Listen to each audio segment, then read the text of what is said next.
Hi friends, welcome to Lara vlogs. ఈరోజు మనం shapes and their సబ్సెక్షన్స్లో మోడల్ 5 ఏంటో నేర్చుకుందాం. సో ఇది మనకి ఇచ్చిన ట్రయాంగిల్. దీంట్లో ఇన్నర్ ట్రయాంగిల్స్ ఎన్ని ఉన్నాయో మనం ఫైండ్ అవుట్ చేయాలి. సో ఫస్ట్ మోడల్లో మనం ఏం చేసాం, ఇట్లా స్ట్రైట్గా వేస్తే లైన్స్ కింద బేస్ క్యాలిక్యులేట్ చేసాం. సో ఇక్కడ ఏంటంటే ఈ సైడ్స్ యొక్క బేస్ మనం తీసుకోవాలి. ఏదైనా ఒక సైడ్ తీసుకోవచ్చు. సో 2 ఉన్నాయి.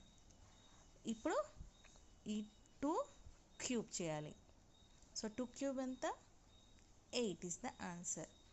ఎన్ని బేసెస్ మనం కౌంట్ చేసి ఆ హైయెస్ట్ నెంబర్ క్యూబ్ చేయాలి.